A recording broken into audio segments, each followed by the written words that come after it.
Welcome to webinar. I am Chris Hynes, former Commissioner for Body Corporate and Community Management, Strata Advisor, Hynes Legal. And Frank Higginson was here literally a nanosecond ago and has vanished. Frank, I think, is having just a couple of technical difficulties. I'm hoping that we'll see Frank in just a second. So please bear with us, everybody. For now, as always, thanks everybody for tuning in. Don't forget to pop your comments up there if you have any live or afterwards. Here's Frank right now. Welcome, Frank Higginson. I went to shut my computer screens and I shut all of Google Chrome rather than just the ones I wanted to shut. So that's understood. That's a very common thing, that one. Fortunately, we haven't gotten very far, Frank, so that's good. Just a few introductions. By all means, chuck us up a few comments today, live or after the event. Don't forget to please register for these events as they come along. That's how you will get some content and also find out what is coming up in the not too distant future. Today, Frank, the murky, mysterious world of adjudication.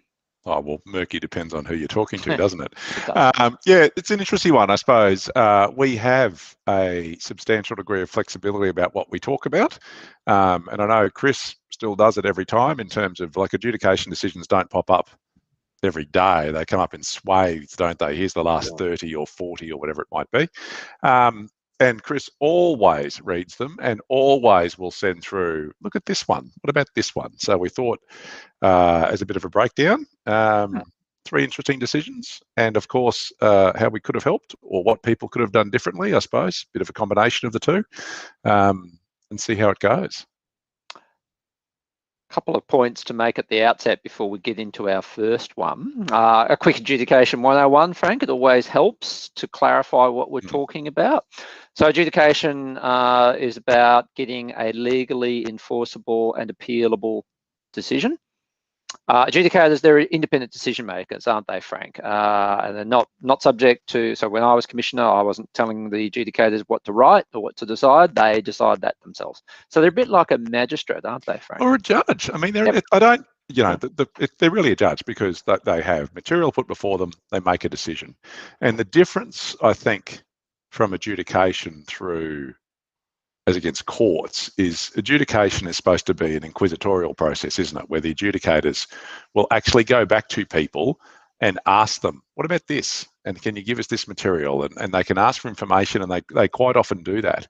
Whereas from a court perspective, that's a more adversarial one. So that's one where you've got 2 people on opposing sides, and it's not the judge's job to really help either of them make their arguments. And it's interesting, particularly, I suppose, Chris, in the second decision we're talking about today, the adjudicator clearly sort of went back a few times asking for more information to enable him to be able to make a decision. So it's not necessarily probably a less combative process, is what you would call it.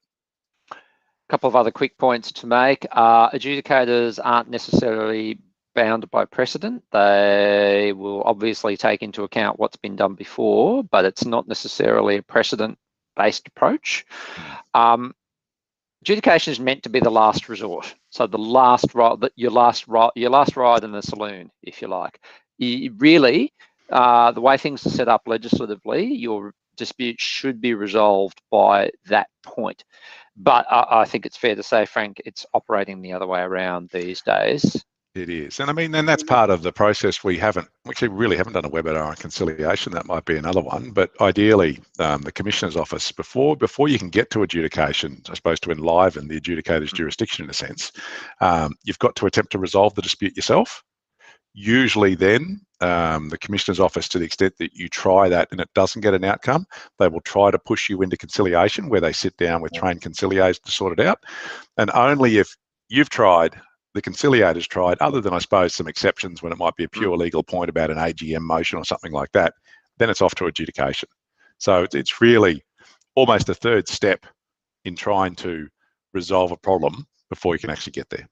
That's right. And probably the final point to make about adjudication before we actually get into the first order today, all adjudication orders are publicly available. They're published on a register. and they're also examined and searched as part of the conveyancing process. And what that means is that every order is available there for a prospective purchaser to see. And think of it this way: if you're thinking about buying an apartment in a building and you do searches and they come back with 10 orders, 10 disputes in the last 2 years, for argument's sake, are you going to still buy that lot? Chances are you probably won't at that point. And Chris, I'm going to ask you a question that I don't actually know the answer to. So this is a question without notice. Is it possible to have an adjudication decision locked down from a privacy perspective if there's a particular... No, end of story. It's done. It's public, no matter what. I can think of one in my time, Frank, where... No, two, where one of the parties put forward some really compelling reasons and the adjudicator did not refer to them by name, referred to them as owner of lot 1, owner of lot whatever. So you could still find them though then via RP data? Yes, you can. Okay, right. Yep. So there is no redaction. No. Let's rip into it then. Our first order for the day, which we're just about to pop up there on screen, it's a building in Townsville. And I should point out, we haven't necessarily targeted anybody or anything in particular here.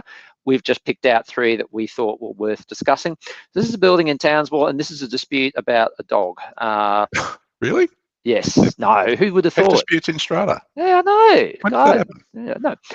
In this one, the applicant, the owner, wanted to have a dog brought in as some form of therapy animal for a family member who had a mental health condition. Interestingly, though, Frank, in this one, the adjudicator dismissed the application, and that's interesting because there is a conception out there that all pet applications get approved. Not so, isn't it? Conception or perception? Could be both, but probably perception. Yes, and the interesting part of this is that the reason it was knocked back was because another lot owner in the scheme had a phobia about dogs. So what we had was someone needing a dog as a therapy animal, someone with a phobia about dogs, which seemed to be evidenced in there, and tossed up before the adjudicator. So, and I think I highlighted a phrase in the actual adjudication itself, which I will bring up. The comment was, the committee was faced with competing interests with perhaps equally strong claims. And I suppose where this one, so today's not so much about the legal principles behind these disputes, it's about what other people could have done, or what are the ways people could have approached these things. And I suppose the answer for the people that want to read the last page of the book first is that the dog was refused, and effectively because there were equally strong claims, but it was first in best dress.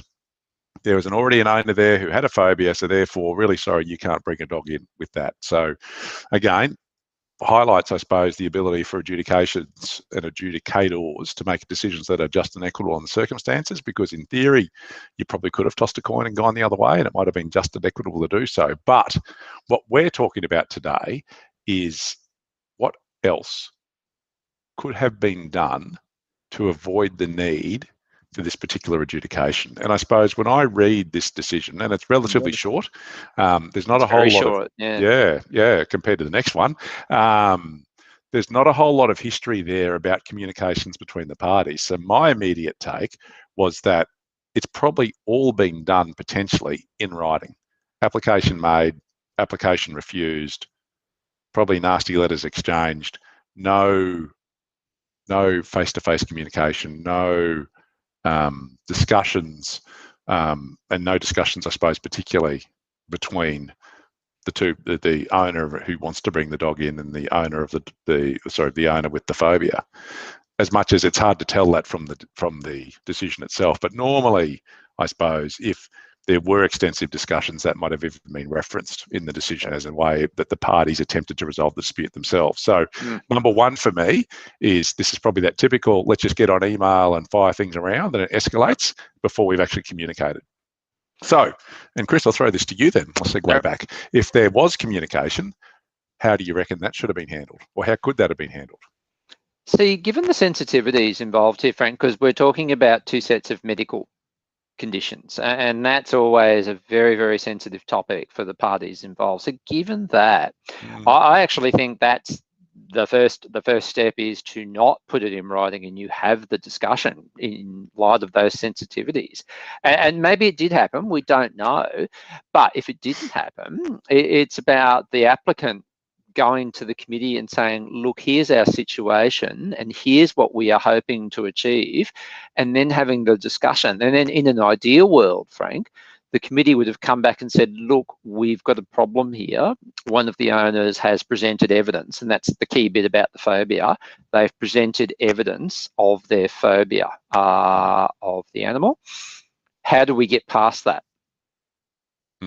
A discussion could then ensue. Okay, what can we think about practically? And this is where knowing what your building is like and what it entails becomes really important. Multi-story, townhouses, whatever the case may be, what adjustments could we potentially make here to make this work for everyone?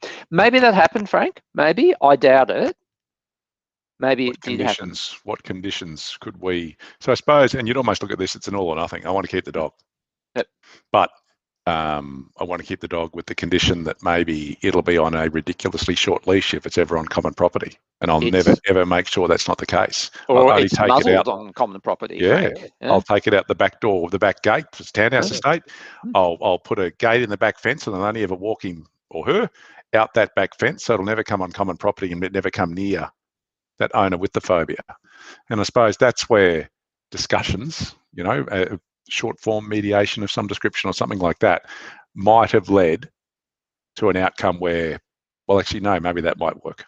And the earlier the better, Frank. Yeah, you can't have that discussion with the dog moving in the next day.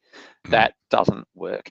And I suppose what I think out of all of this is that nobody's going to be happy here in this scenario, because you've got one family that doesn't have an animal that they've said is needed for a family member, and now they know that there's somebody else who's effectively prevented them from having that animal.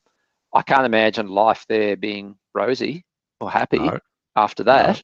And nobody wins. And I think it's a really, really clear case of how, be careful what you wish for, because if you wish for the umpire's decision, well, you've gotten it, and I dare say nobody's happy now. I'd be quite surprised if that. And it's interesting too, isn't it? Because I suppose and ladies and gentlemen, we haven't really prepared for this in the sense that we're just having a conversation like we would do normally over a coffee, talking about a decision. So I suppose the owner seeking the permission to keep the pet may have just written into the body corporate manager, like you normally would, say, "Hey, I'd like to keep a pet," and maybe there was just a refusal straight back. Maybe, yep. You know what I mean? It's sort of maybe a phone call to the body corporate manager to say, "Hey, I want to come keep it. I want to keep a pet." Oh well, mate, we've got a problem with the owner of lot 5. I don't know which lot it was. They've got a pet phobia, so we've got to probably do this one a little bit differently. So it's sort of that. I suppose, and that comes with day-to-day business, doesn't it? It does. We all send emails and letters all day, every day for something. It could be vanilla that turned into something quite different. And I suppose part of that then is when you realise it's gone off the rails, is trying to get it back on the rails by having that communication straight up. Definitely, Frank, definitely. We've got a few comments there. Thanks, everyone. A few questions. We'll get to those towards the end today. If you've got any more, please put them up. We'll try our best to get to them all. Here's our next adjudication about to pop up on your screen. So our order number 2 today is about termites. It's an old favourite in a body corporate, and a difficult... And waterproofing, I suppose. Termites and waterproofing. Difficult issue, because this is money, it's work, it's the whole box and dice. And I think anybody who's ever been presented with either a water ingress issue and, preview of coming attraction, Frank, we'll be doing a water ingress webinar in a couple of weeks. H2O. Yep. But anyone who's ever been involved with water ingress or termites, it's particularly stressful and emotional, those issues, because 122 paragraphs in this decision. It's a huge order. So in a nutshell, what we have here is an owner who claimed damage from termites, said the body corporate should be responsible for that. A very, very long history of dispute about it. And essentially what it boiled down to is the body corporate said it's going to cost them too much money. I can't afford to do it. I mean, there's a lot more to it than that, obviously. But Frank, what happened? Yeah, and I think, well, I think this went on forever, and there's also some waterproofing issues. So there's really sort of the two whinges going on, and it was not over a whole lot of money. I think when you look at this decision, I think the order itself, and sorry, Chris, I'll bring it up and go back to the top. There I am. I think the orders were 2,800 for the waterproofing and 1,400 for the termite issues. You know, it's not sheep stations. Yet it was sort of 10 lot scheme, two owners supporting it, obviously one who was affected, 5 owners were against it. So you'd say a largely engaged community, but had gone on for a long time. And I know we had a leaking roof in our place for a while, in the joys of older houses.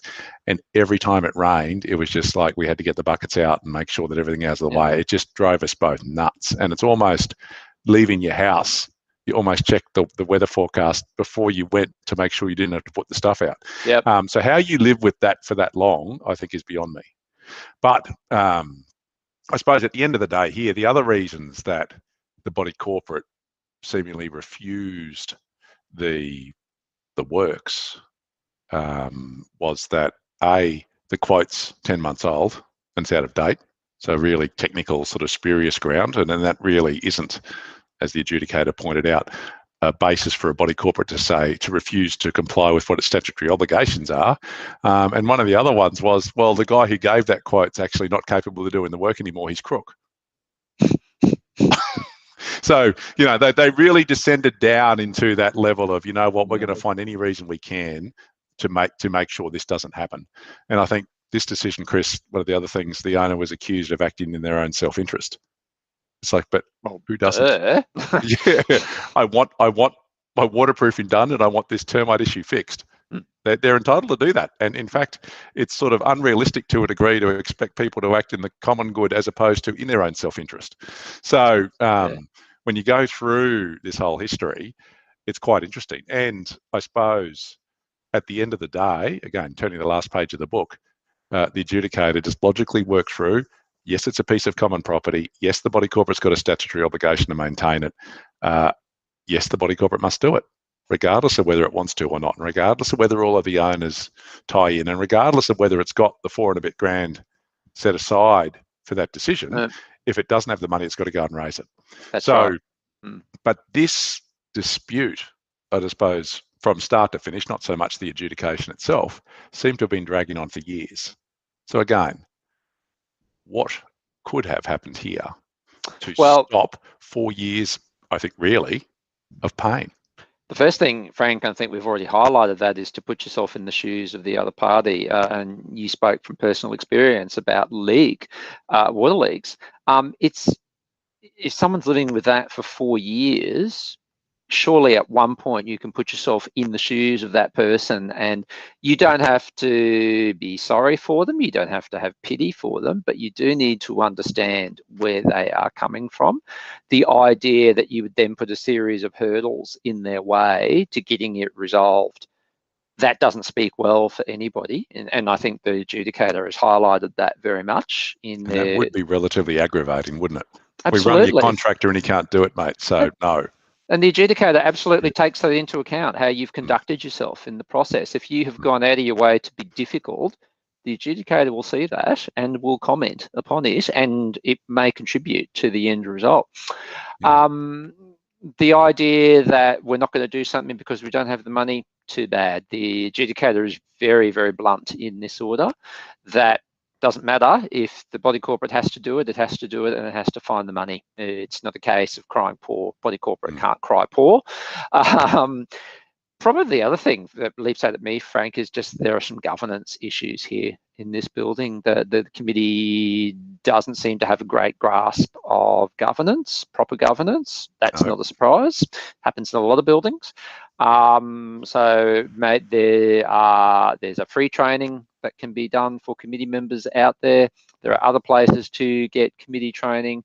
There are ways in which owners can exercise oversight as well. And I think, interestingly enough, with this one too, because all these decisions now are traversing the old regime and, well, really the old regime. Not many of them in the new regime.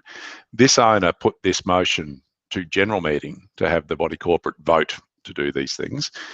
Now, this sort of work probably is within the spending limit of the committee. So now, with the ability to put an owner's motion to a committee, and there being a deemed refusal if the committee doesn't respond within that time frame. What have we got? 6 weeks and 6 weeks if they need to extend, isn't it? Yep.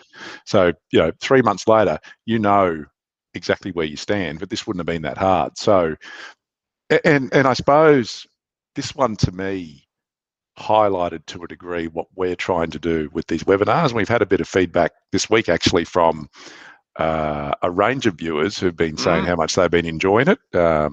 Joan, that's you specifically if you're watching.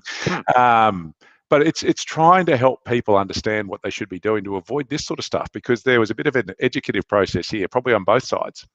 And that's not trying to be facetious or arrogant or anything like that. Like, this stuff is complicated, but it's sort of, I don't think the committee actually knew what their obligations were, what their rights were, what common property was. And I don't think the owner knew either. So what we had was sort of the blind leading the blind in terms of requests going in and refusals coming back, and the owner not driving it the way they could be driving it. And, who knows, 3 years worth of grief that if there had been more education, more, I suppose, research on either sides, the body corporate committee saying, hang on a minute, is this the right thing for us to do? Don't know if they had a professional body corporate manager. Like, I still think, as much as, the Act in theory supports self-management, I think you've probably got rocks in your head to try to do that. A good body corporate manager is an essential part of running one of these complicated body corporate businesses. And even a 10-lot scheme, there's a lot of moving parts, even a building format plan. What's the difference between an owner's obligation and a body corporate obligation? And the owner doesn't know either. So what we had was a whole lot of to and fro where everyone's asking things, but no one stopped. Chris, I suppose, as we were doing last week, what is the problem? Yep. Let's identify the problem. And here's the result. Here is the result. 120 paragraphs to sort it out. We've got one more to go. Frank, we're going to have to speak really quickly on the last one. I see there are a few questions there. We will get to those at the end. Here is Order 3 for a building up north, and this is about the thorny issue of nuisance. And so this was an application brought by the body corporate against an owner seeking an order that the owner be an order of nuisance against the owner. And this was based upon the idea that the volume and frequency and indeed tone of email communications from the owner was causing a nuisance. And in fact, this was one of two that the body corporate, the same body corporate, took out against two separate owners, more or less at the same time, it would appear, but we're just focusing on one of them today. So the adjudicator in this one, I've got to give full credit to the adjudicator on this one. They went into a lot of detail and tried very hard to explain, because I think the adjudicator was picking up that there was a real problem here at this building. And so the adjudicator tried to make really plain to everybody what the issue was. And the issue effectively was that even if the adjudicator found that this email communication was a nuisance, and the adjudicator was not convinced that it was. What's the classic line, Frank, from this order that you and I both picked up on? Everyone is entitled to their opinion, even if it's wrong. Interesting. I love that line. I'm going to use that a lot. So, but yeah, and so it's sort of the body corporate. So this one to me is, and this scheme has a long history. So obviously there's some very entrenched personalities in there, which is what happens when we get into these fights. To me, this is the circuit breaker. This is really that the facilitation / challenging person process, leading to a straight plug for Hynes, is what Chris provides to help people deal with this. And I think even when you looked at the history of the correspondence, it was almost 10 emails a week for 2 years. And, repetitive, voluminous, not necessarily aggressive. And to a degree, I think the adjudicator at the end sort of said, in terms of the person sending the emails, perhaps you could do that a little bit more professionally. And to the committee, perhaps you might respond in a different way as well. Yep. So it's this, what is the circuit breaker to stop this going on? Because people are emotionally involved with what's going on. There's been a lot going on with this building. And again, we're back to that communication piece. We're sending stuff to people who you don't necessarily like and who don't necessarily like you is not going to get a different outcome. It is just going to continue. And critically in this one, I think, in addition to all of that, Frank, critically in this one, the adjudicator made the point that, again, even if you agreed that the communication was a nuisance, legislation provides that it has to be in relation to the use of a lot or common property. And to be frank, there is no way, or very few ways, to prove that an email originates from a lot or common property. Yeah, no, who knows?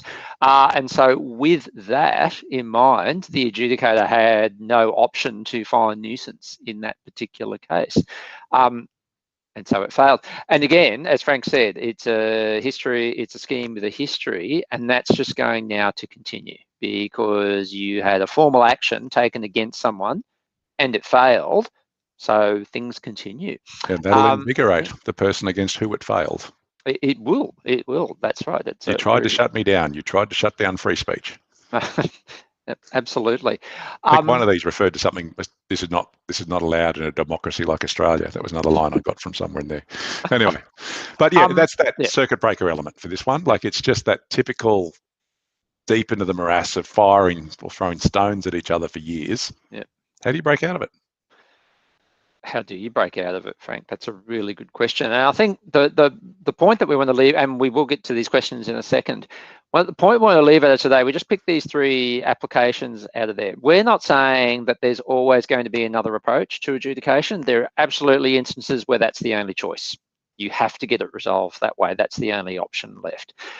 But we think there are plenty of disputes that could benefit from a different way of approaching them. Again, as Frank said before, shameless plug for the work that we're doing, but that's what we're doing. It will save a lot of time, 6 to 9 months for an adjudication. Well, and all of these are taking, I think, every bit of that time plus a little bit longer. A lot of angst and a lot of money. It's not just the cost of legal advice or being represented. It's got to remember, every time there's an adjudication, every single owner in the building will pay. And they pay because the application has to be distributed to all owners. Somebody has to do that. It's usually the body corporate manager. It's an additional fee for them to do that, and it is not cheap. And particularly if it's a big building with a couple of hundred owners, that's a whack of money. And if that happens several times each year, every owner is going to be paying for that eventually in the form of increased levies. Let's try some of these questions, Frank. From Keith, not really a question, but a comment. Thanks for tuning in, Keith. Interested in this topic because you've part of an adjudication at the moment. Hope this has provided a bit of insight. Drop us a line if it hasn't, and we'll see if we can assist further. Hatlow Heights, thank you for tuning in. Very specific question there about caretaking agreements, which is not really what we're covering today. But I'll do that super quickly. The reality is you've got an agreement. It says what it says. There's no way to alter a caretaking agreement unless the agreement itself allows it, which is pretty unusual, or the parties agree to it. In terms of interpretation of the agreement, that's where the lawyers get involved, unfortunately. If a clause could be read 2 different ways, it's not up to anyone to dictate what that says. That's unfortunately what sometimes goes on in QCAT. Drop us a line. That's a more specific legal question. Yep, drop us a line, please, Hatlow. Lucy, thanks for tuning in. Who pays for adjudication expenses? The person who puts in the application. And there's usually no costs in these things. Yep. Jojo, thanks for tuning in. If no mutual resolution obtained, is this then BC to decide to proceed under bylaw? So I'm assuming there that you mean that somebody says the bylaw is being breached, it's disagreed. The body corporate ultimately has to decide, are they going to enforce it or not? If they decide no, but you think that the situation is continuing, then you can opt to proceed further after that point.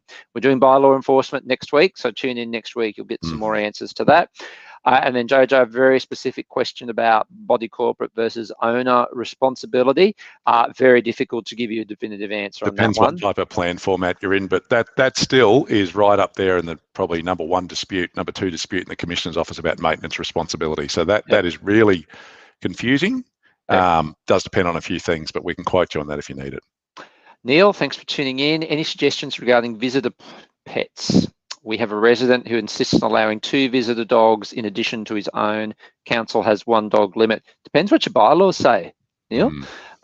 So there's council and then there's bylaws. But if it's contravention of a council local law, then council should be notified about that. They're the ones who enforce that. Otherwise, it's about your bylaw. If you've got a query about your bylaws, drop us a line, Neil. That's something that we can have a look at. Bridget, thank you for tuning in. Group of investors who have the majority voting power refusing to increase the sinking fund, been going for 8 years. What are our options other than adjudication? Well, drop us a line on that one as well, because we can give you potentially those alternatives in that situation. Yeah, it's really, sinking funds are really interesting in the context of, as much as you must have a sinking fund forecast, there's bugger all governance around what that forecast actually includes. Obviously, there's professional companies that do it, but if I felt like doing it on the back of a beer coaster with my treasurer, Chris, then we could do that. Absolutely. So, but it's still, yeah, okay, yeah. Again, that's not a deep and meaningful one, but there's probably a couple of ways to approach that. Yeah, there's a bit involved in that one. Drop us a line on that, please, Bridget, and we'll see if we can assist. Goodness me, not only are we finished, but well over time today. That was that went really well, and a lot to say. I think what's pretty apparent out of that one, Frank, we'll be running a part 2 of this particular topic coming up. And you might know some buildings that could be interesting to talk about decisions, wouldn't you, Chris? Quite possibly, I do. And yes. none of these we're acting for. So staying a mile away from things that we actually have the inside knowledge on. Yeah, and lest anyone forget that we're talking about things that are privileged or private. Nope. All of these things are out there on the public record, so you can go and have a look at it yourself. Thank you all very much for tuning in. We're getting some really nice feedback from people, so really appreciate that. Thank you. Next week, the thorny issue of bylaw enforcement, and if we can get our camera working properly, we might even be able to do a screen share with everyone. Technology, look at us go. Yeah, but yeah, bylaw enforcement, we're actually going to delve into the nitty-gritty of it next week, so essential viewing for everyone.